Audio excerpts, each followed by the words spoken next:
Hello, Earthlings from the internet. I'm BC4 and this is my game review. Sorry for that error, fellas, there's a little glitch in the matrix. But anyway, let's talk about a 2008 Halloween classic, Dead Space, everyone's childhood trauma. Fasten your seatbelts and revisit this classic with me, shall we?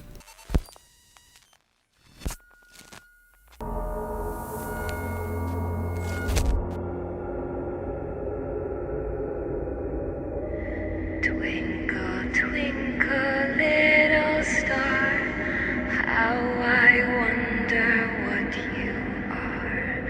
Up above the world so high, like a diamond in the sky. As creepy as the music sounds, this intro game takes me back. Remember those days where every game was complete? Everything has to be a remake or had to be a sequel, where every survival horror was quite their own experience. This is it. This is Dead Space. My first childhood trauma, and of course, my best friend childhood's trauma, as well as his sister, that came down into the room while we were playing this game and got scared shitless, and let's say hopefully she has forgiven us for traumatizing her for life and scarring her memories. Yeah, for sure, I hope she has done that. And as I mentioned earlier, the name of this game, Dead Space, was released in 2008, back on the latest next-gen consoles, the Xbox 360, PS3, and latest PC hardware. And let's say this game actually was a surprise, a big surprise for many, because first of all, as you saw at the beginning, this was published by EA. If that was not scary enough, EA is mostly known for publishing unlimited copies, copy after copy of FIFA, and pretty much screwing other games. But this one is the exception. I think this one got saved, and this was actually developed by Redwood Shores, which would later become the famous curator of this game franchise, Visceral Games, which later on, after this one, they did a Dante's Inferno adaptation.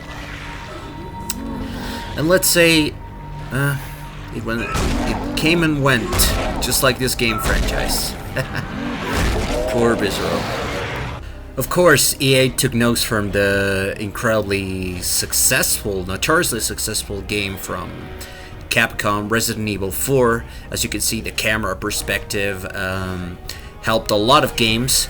Grand Theft Auto, Gears of War, and a lot of third-person shooter who took the camera perspective of Resident Evil 4 and adapted it into their game. Pretty much changing the history of third-person gaming in general.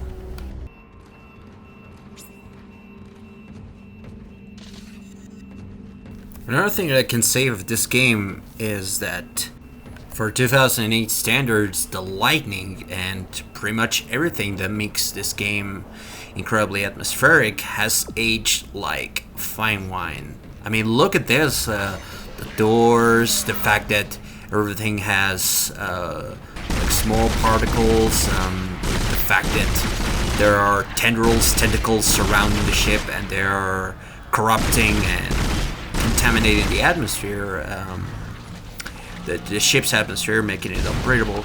It's a fine detail right here, and well, as you can see, there's this enemy called the Guardian. Well, this one you're gonna find it a lot in some rooms.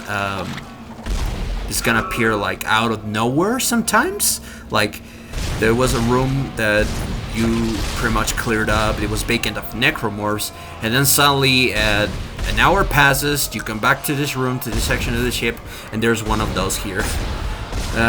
These poor bastards there actually made you feel annoyed and sad, because Their scream is like they're in constant agony. That's what you feel about certain enemies.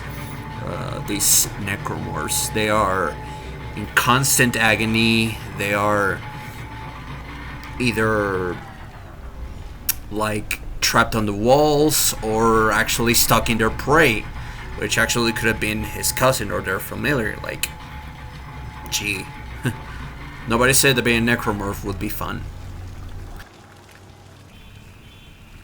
Oh boy, I mean, I would like to talk about this game a little bit more, to see in depth the story and what makes the USG Ishimura as iconic as many horror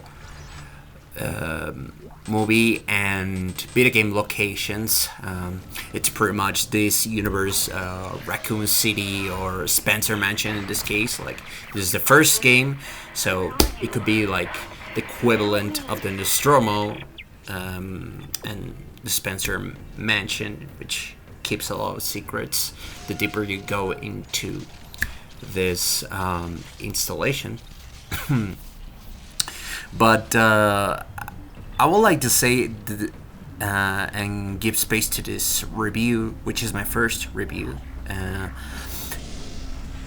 Would I recommend this game? I actually would, really very much. And in fact, the big reason when I made this video is the fact that the Dead Space remake, it's pretty much right out of the gate, as well as a spiritual successor, Callisto Protocol, developed by Glenn Schofield. I think his name was Glenn Schofield, and who was one of the main developers of the defunct Visceral games.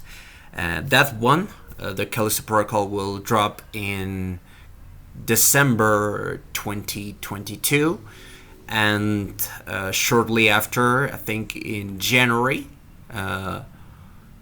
Dead Space remake is gonna drop into our consoles. Hopefully it is very good.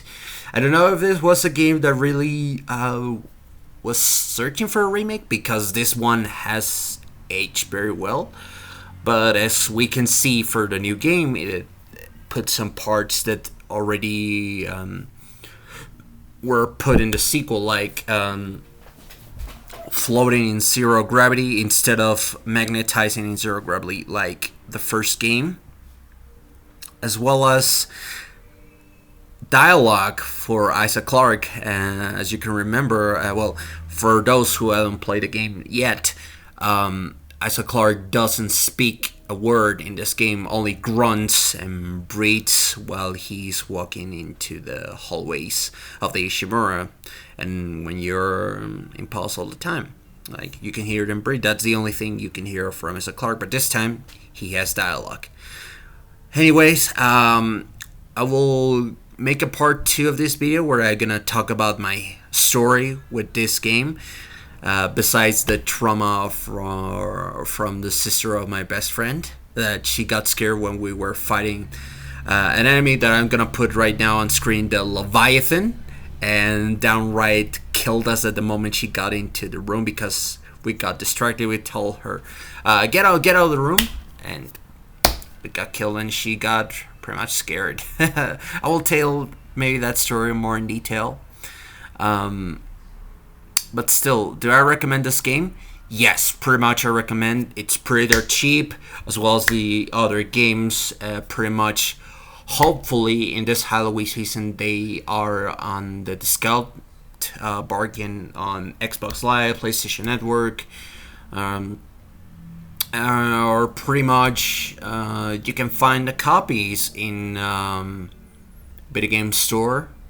Yeah, you can find the copies from the 3 games, as well as the Wii version. And, well, hopefully you still have the iPad version, which is pretty much the one that you really have to play on an emulator in this later times, where games that are updated on iPads, they're definitely discontinued and never able to, and you will never be able to play it again. So, yeah, this is pretty much my first review.